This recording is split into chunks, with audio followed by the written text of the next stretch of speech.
Attention, my dear ministers. To beget sons, why shouldn't I perform horse rituals and thus appease the gods in order to beget worthy sons? Sumantara, fetch all my teachers and clerics quickly. My dear sage Vasishta, my mind is tumultuous without quietude, for I have no sons. For that reason, I wish to perform Ashwamedha, Vedic horse ritual. That's my thinking. Therefore, I contemplate to perform that ritual as enshrined in the scriptures as a right-oriented one as well. Let this contemplation of mine be well thought of, and as to how my desires to beget sons will be fulfilled. O king, by all means you will beget sons as you desired, since you, to whom an upright thinking has suggested itself, let the ritual ground be arranged on the northern banks of river Sarayu. Let peace invocations be prevailing and prospering, as ordained in the scriptures and traditions.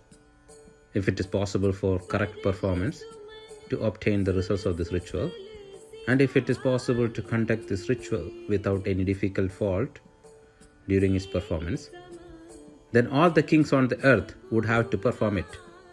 Scholarly Brahma demons will be hunting for the faults along this course of this ritual. Should the procedure of this ritual are deprived of its set rule, the performance gets ruined. Therefore, you shall see to us how this ritual of mine be conducted and concluded procedurally, and all of you are evidently experts in conducting such rituals, isn't it? O great king, the manly tiger, he that says Rishyasringa, be led here on your proceeding in person with staff and transport, and on adoring him well personally.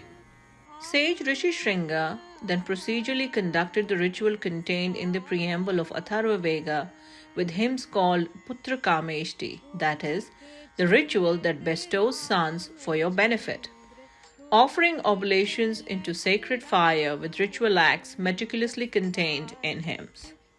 Then from the fire of altar Dashratha's ritual, there emerged a greatly vigorous and energetic divine being with an unparalleled resplendence called Yagnapurush.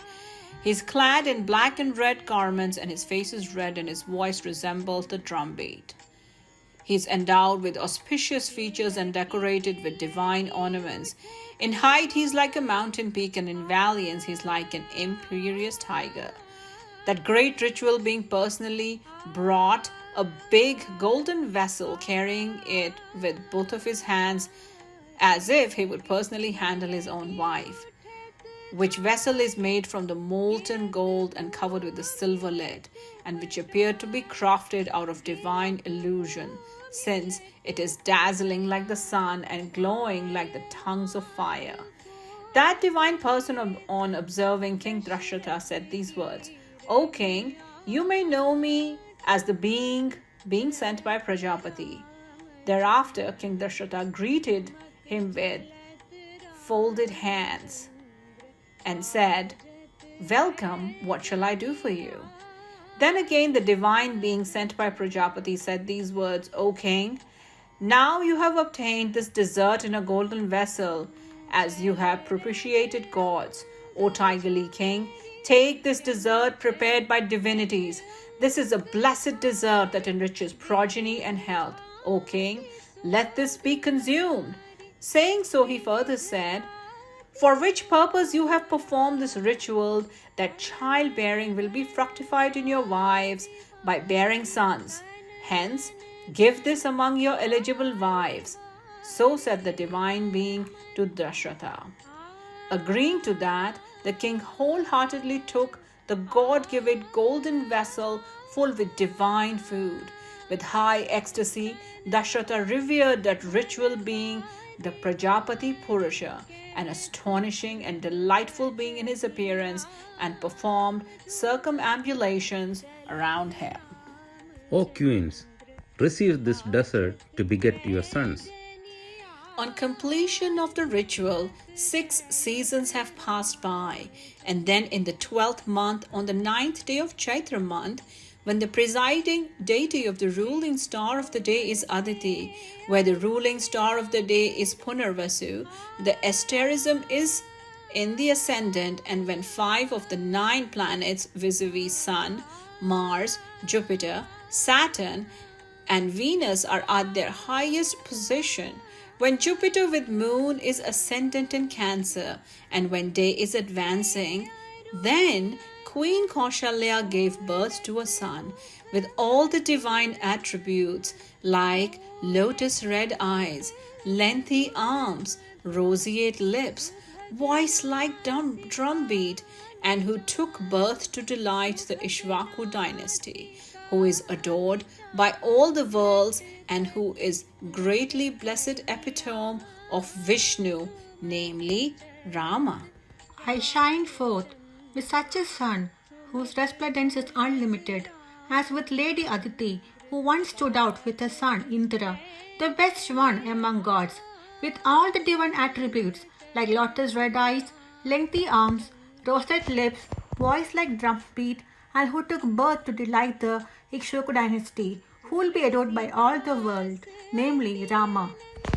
I have given birth to Bharata, one embodied with all merits and whose truthfulness itself is his valor, and who is the fourth component of manifest Vishnu. I have given birth to 2 sons who are the embodied epitomes of Vishnu, namely Lakshmana and Shatrughna, who are valiant ones and experts in all kinds of weaponry. Elapsed are 11 days, and the naming ceremonies performed. Then Vashishta, the chief priest, named the high-souled eldest one as Rama, Kaikai's son as Bharata, and one son of Sumitra as Lakshmana, and the other as Shatrughna. Raghubar छवि के समान रघुबर छवि के समान रघुबर छवि बनिया ठुमक चलत रामचंद्र ठुमक चलत रामचंद्र ठुमक चलत Ramchandra. O eminent sage Vishwamitra, you happen to be here at this Vedic ritual which is conducted by me. O Kaushika, that too, along with Ram and Lakshman, the legatees of Kakutsa. Thereby, I am fortunate, I am much obliged. O Brahman, I stand consecrated just by your graceful glance. O great saint, I reckon that I have achieved many boons just glancing at you. O great resplendent Brahman, myself and the noble souled Ram have heard your great ascesis when sage Satanand extolled it comprehensively. The congregationalists available in this Vedic ritual congregation have also heard about your numerous endowments. Inestimable is your ascesis, infinite is your power, and O son of Kushika, your talents are everlasting, invaluable. O Lord, there is no contentment to me while listening to your wondrous narratives. But O noble man, time for Vespertine ritual is fast approaching as sun's spear is dangling westward. O great resplendent sage, it will be apt of you to see me tomorrow. O best meditator, it will be apt of you to permit me to leave for now. Then, on performing morning time rites in the aurora of next morning, King Janaka invited great soul Vishwamitra along with the Raghavas. On reverencing Vishwamitra and the noble soul Raghavas, according to the formalities envisaged by scriptures, the virtue soul Janaka spoke these words. O God, you are welcome. O holy sage, bid me as to what I should for you, for I am biddable by you indeed. These two are the sons of Dasharatha, well renowned Kshatriyas in this world, and they are desirous to see the marvelous bow which has a place with you. You may show that bow well bodes you, and on beholding that bow, the desire of these two princes will come true, and they will go back as they like. I shall firstly tell by which reason that bow has its place here. O godly sage, there was a king renowned as Devrat, sixth one from Nimi, the originator of our lineage. And this bow was handed down to him for custodial care by the sublime soul, Shiva. Once during the devastation of the Vedic ritual of Daksha Prajapati, the mettlesome god Rudra, rancorously outstretching the bowstring of this bow, said this to all gods, superciliously: O gods, whereby you have not apportioned my portion of oblations in Vedic rituals, as I am also desirer of such portion, thereby I will shred the highly revered heads of yours with this bow. So said Shiva to gods. Then, O best Saint Vishwamitra, all gods are truly dismayed, and on their supplicating, Shiva, the god of gods, is gladdened. And that sublime soul Shiva gladly gave that bow to all of the great soul gods. And O godly saint, then those great soul gods gave this gem of a bow of Shiva, the god of gods, to our ancestor Devrat for custodial care. Later, when I was ploughing the ritual field, then raised by the plough, from the furrow is a baby girl.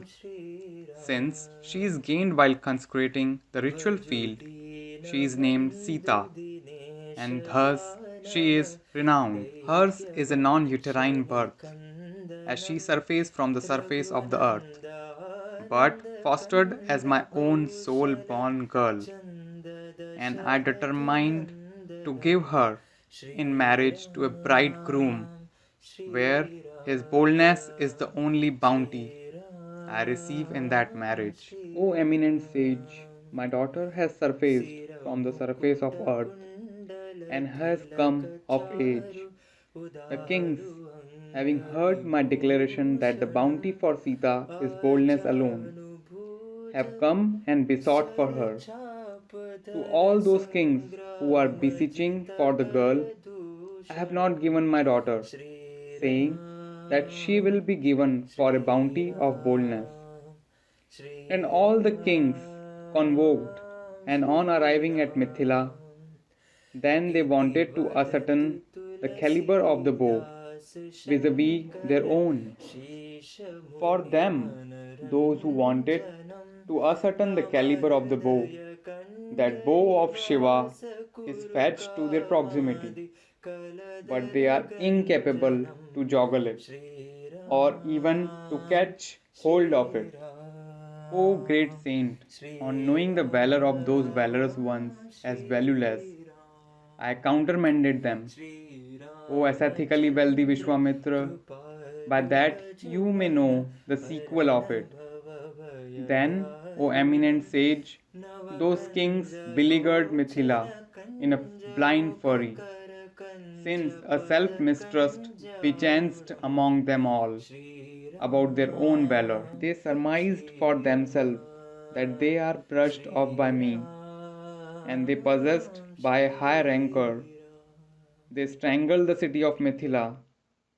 Then elapsed is an year, and in any way the possessions for livelihood went into a decline.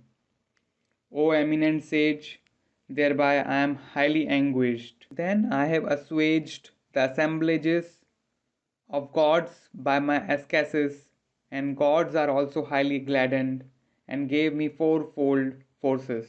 Then those evil-doers and self-mistrustful kings, while being drubbed by the heaven-sent army, They have become vigorous and broken, and they beat a hasty retreat.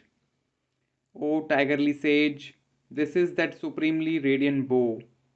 And O saint of sacred vows, I will show it even to Ram and Lakshman. If Ram strings the bowstring of that bow, O sage, I will offer my daughter, whose birth is non uterine, to Dashratha's Ram. Let the bow be displayed to Rama. Bring the divine bow, which is decorated with sandalwood paste and garlands. Thus clearly instructed by Janaka, whose high souled ministers have gone out from there and entered the palace chambers, and they came out with an 8-wheeled coffer in which the bow of Shiva is ensconced, and those ministers got it tugged by 5,000 tall men of illimitable energy, who somehow tugged it with a lot of difficulty, and thus the ministers have re-entered there, keeping that bow afore of them. On fetching that iron coffer wherein that bow lay, those ministers of the king have reported to their godlike king Janaka. Here is that exquisite bow, O Brahman, which is held as a time-honored bow by the lineage of Janaka kings, and with which even the highly forceful kings are rendered inefficient to take aim with it previously. None in all the assemblages of gods, inclusive of demigods, demons, Gandharvas, Yakshas, Kinnaras, or reptilian demigods is capable enough to take aim with this bow, and all are rendered incapable. And then, in brandishing this bow for a proper grip, or in bracing its bowstring to other end, or in twitching the bowstring for its tautness, or in placing the arrow on bowstring at a proper place for a proper stretchability, or even taking a good aim with it, what will be the capability of one from among humans? O eminent saint, such as it is, this non-peril bow among all bows is brought in. O highly fortunate sage Vishwamitra, let this be displayed to these two princes. Now I wish to get the feel of this supreme bow, O Brahman, and I shall try to brandish it, or even try to take aim with it. While many thousands of men are witnessing that right-minded Rama, the legatee of Raghu, string the bow effortlessly. Further, that dexterous one has stringed that bow with bowstring and started to stretch it up to his ear to examine its tautness. But that glorious one who is foremost among men, Rama, broke that bow medially. Then there perchance an explosive explosion when the bow is broken, like the explosiveness of down-plunging thunder, and the earth is tremulously tremulous, as it happens when a mountain is exploding. Bewildered by the ruckus caused by the breakage of the bow, all the people swooned except for that eminent saint Vishwamitra, King Janaka, and those two Raghavas, namely Rama and Lakshmana. While the people are being reaccustomed after their undergoing the shock, at that moment that sententious King Janaka, whose discomfiture has completely departed by now, has said this to the eminent saint Vishwamitra with a reverent palm fold. O godly sage, the gallantry of Dashrath's Ram is inevidently seen, and the wise of this boy and wherefores of his stringing that massive bow are unimaginable to me. More so, human lifting it? How so? This is an unhoped incident for me.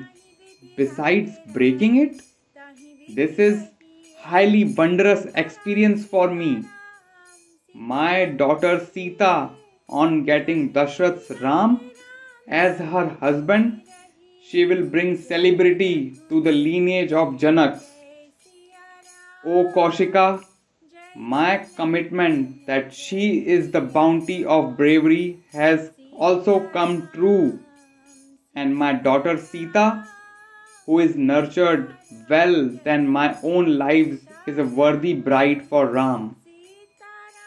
Should you give consent, O Brahman, my ministers will be hastened to speedily go to Ayodhya in chariots. O Kaushika, let safeness betide you and one and all by this matrimony. Jai Shri Ram.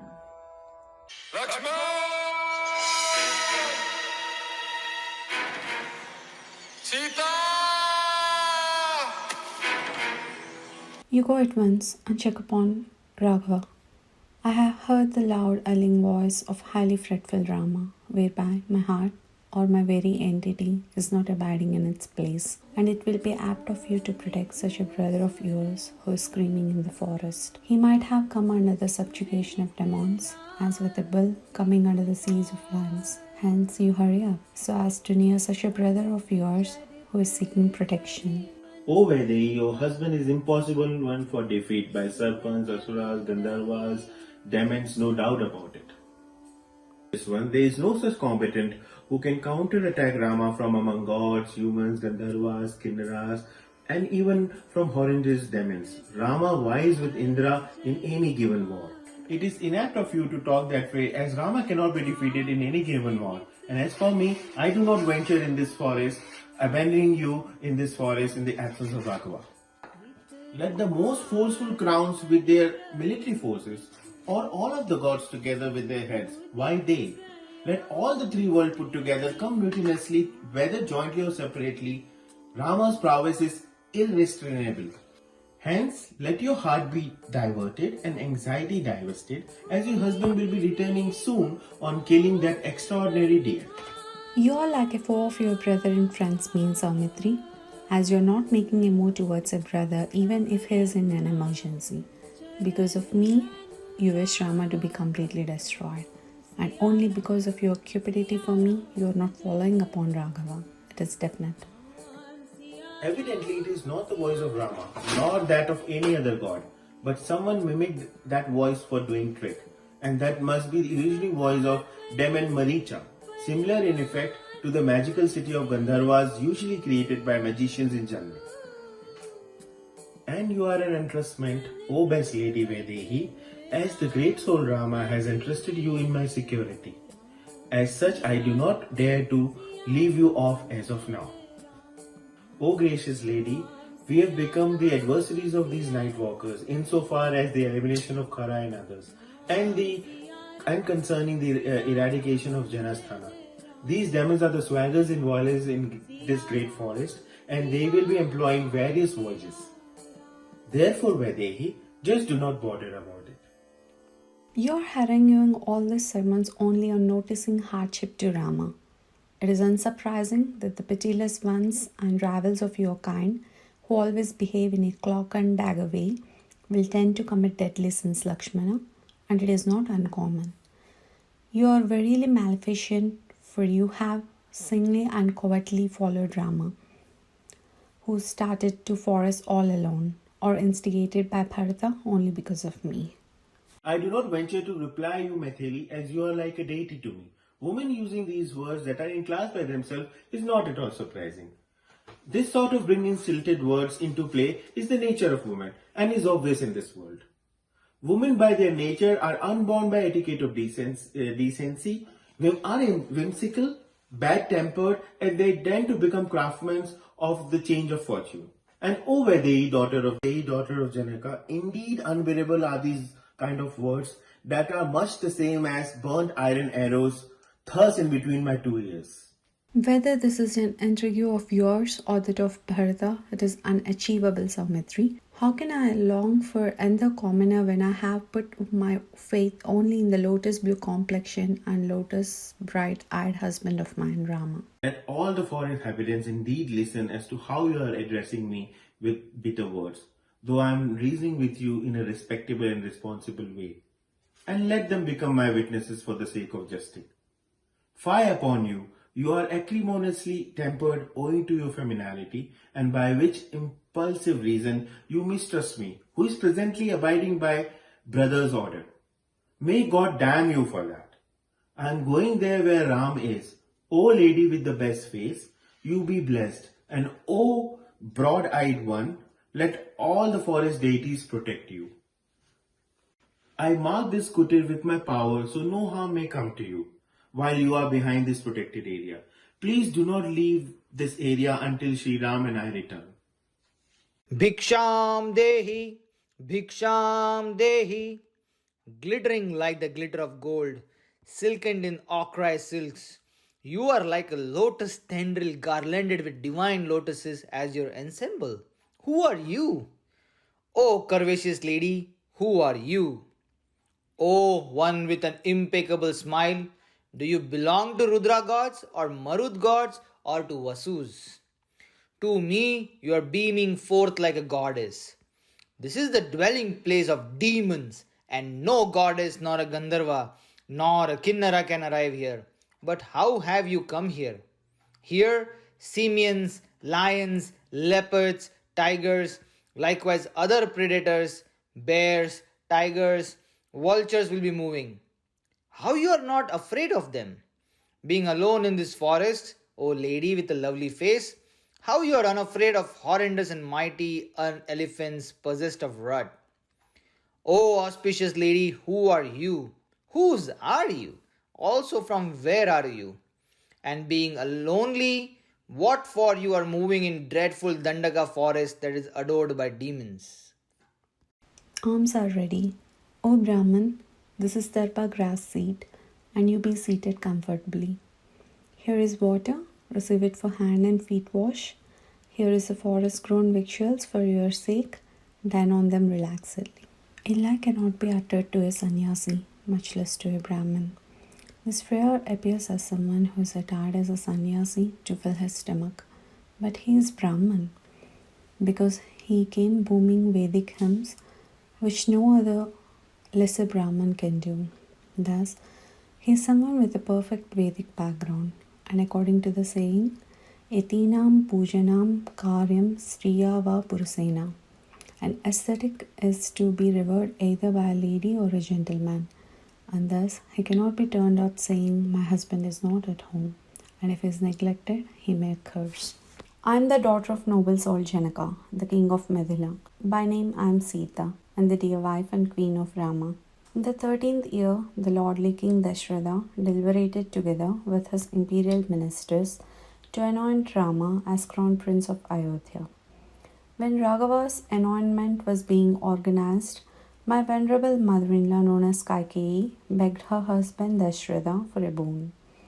Restraining my voracious father-in-law by good deed once done by her in his respect, Kaikeyi besought two boons from him, namely, expatriation of my husband and anointment of her son Bharata.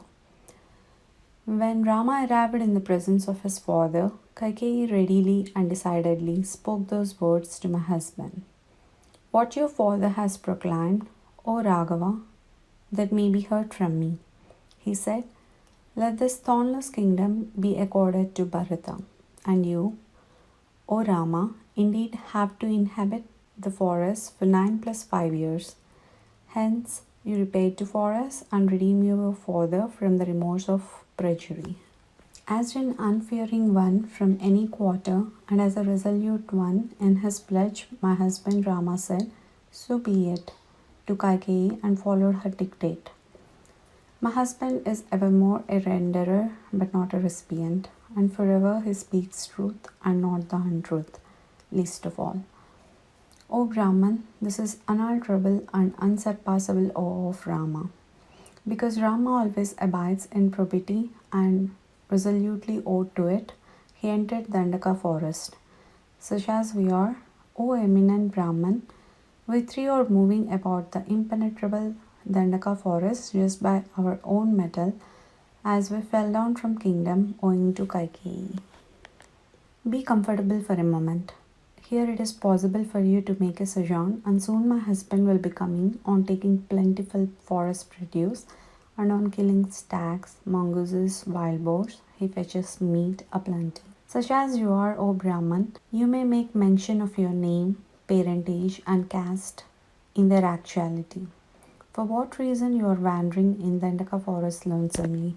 I am a sannyasi who is parched and hungry. I cannot enter a kutir where the man of the house is away. O beautiful one, please bring the alms to me. O Sita, of whom all the worlds composed of gods, demons, and humans are highly startled, I am that sovereign of host of demons known as Ravana. On seeing you, O impeccable one, glittering with golden complexion and attired in ochre silks, I derive no pleasure in my wives. You become my prime queen above all the choicest women with superior status, whom I have appropriated from here and there. Nestled on a mountain top, my great city known as Lanka is there in the midst of an ocean and all over encompassed by an ocean. O Sita, there you can saunter in the pleasure gardens along with me, and O lady with resentment, you will not think back to this forest living at all events. O Sita, if you become my wife, 5,000 handmaids adorned with ornaments of every description will be in your attendance. I have vowed to adhere to such a husband Rama, who is inflexible like a sturdy mountain, comparable to lordly Indra, unshakable like a vast ocean. He who is enriched with all endowments, and who is like a banyan tree with its sermon orbicularity. The high-minded one, with truthfulness alone, is his target, and I am vowed to adhere to such a Rama, he who is ambidextrous, broad-chested, supreme among men, and a lion-like person with the strides of prancing lion, and I am vowed to adhere to such a Rama. You being a fox, you owe me, who I am an absolutely inaccessible lioness. Why wooing? It is impossible for you to touch me as with the untouchable shine of the sun. You who are ill-fated demon, O demon, by your wooing the dear wife of Raghava, thus you must be visualizing many golden trees undeniably. Do you wish to twitch fangs from the mouth of a ravenous lion, the expeditious challenger of animals, and from the mouth of rebounding venomous serpent? Do you wish to steal away the massive Mandara mountain by the sleight of your hand? But how do you wish to decamp healthily without consuming lethal poison? If you wish to override the dear wife of Raghava, this is as good as wishing to deeply scrape your eyes with needle point and licking the razor blade with your tongue. You who wish to bitterly intimidate the dear wife of Rama are as good as the one who wished to swim in an ocean arraying a boulder around his neck, and with a pair of hands who wish to steal away from the sun and the moon.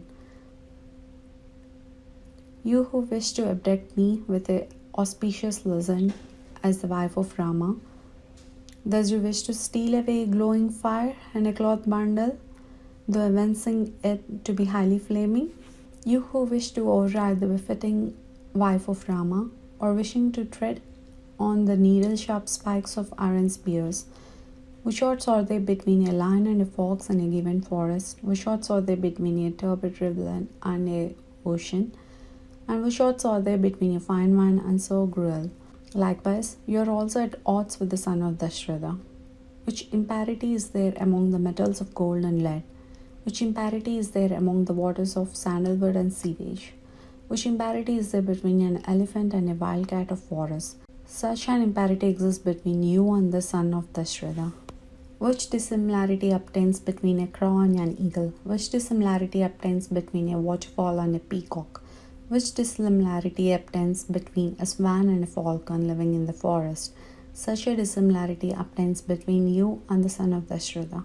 Even if you steal me away now, later, when Indra, similar Rama, possesses himself with his bow and arrow in his hand on the battlefield, you cannot live on. And in the meanwhile, you cannot digest me, as with the diamond swallowed along with a fly. I am known as Ravana, O lady with super complexion. Let safety betide you, the highly valorous and 10-headed stepbrother of Kubera. I am that Ravana at whose sight all the gods together with Gandharvas, evil spirits, birds, and snakes, will always be frightened and fleeing, as with the people frightened and fleeing from death. I am that Ravana who, when infuriated for some other reason, took up a duel with Kubera, his brother from step parent, wherein that Kubera is set up against and completely trounced in a combat. I am that Ravana by whom Kubera, the god for wealth management, whose vehicular transport is handled by humans, is tormented fearfully and made to completely abandon his wealthiest place, which is presided over by him till then. And I am the one who made that Kubera to flee to the excellent Mount Kailash, where he is somehow living, because I will not cause any harm on Mount Kailash as I hold it sacred. I am that Ravana, O auspicious lady, who just by his valor acquired Kubera's auspicious aircraft known as Pushpaka, whose pilotage is just by the wish of its aviator, with which I will be travelling in skies. Just by seeing rancor short face of mine, O Maithili, all the gods will quickly shoot off, even if Indra is leading them. Then where is the question of their confronting me? Where I will be staying, there the air god wafts doubtfully, lest his gusts and blasts may hurt me. And the sun also effectuates his singeing beams as cooling moonbeams, lest I may abduct his wife Prabha, the sunshine. At places where I will be staying or freely moving, there the leaves of trees will be less of rustle, lest I may wilt them up, and there the gush of water of rivers too will quieten, lest I may dry them up. My magnificent city known as Lanka is there on the other shore of the ocean, plethoric with all kinds of amenities, as well as with ghastly demons. Which city will be on par with Indra's Amaravati, but for meekly gods and meaningless souls? That gorgeous city is completely walled in with compound walls that are adorned with whitish silver, and its palace chambers are golden, and its archways are fully jewelled with lapis jewels. It is encumbered with elephants, horses, and chariots, well sounded by the sounds of trumpets, and with trees which yields fruit that fulfill all the savours, and it is bedecked with chirrupy pleasure gardens. O princess, O self-respectful lady, if you reside there together with me, hey Sita, then you will not think of yourself as one from among human females. Though Ram is the eldest son, King Dashratha established his dear son Bharata as king, and because Ram is spineless, he is put to flight to forest. And now what is he and what am I in matter of sovereignty? Although I am the king of all the demons, on seeing you I am hit by the arrows of love god, and came to you. Thus you love me, but rejecting me this way is unapt of you, as you alone will be losing heavenly comforts if you reject me. O modest lady, on refusing me, you surely become remorseful like Urvashi, who once kicked Pururava with her feet. He, that Rama, is merely a human, and in war he equals me not by my finger. O richly colourful lady, and I chanced here merely by your serendipity. Thus you honour me and my desire to possess you. Sitaram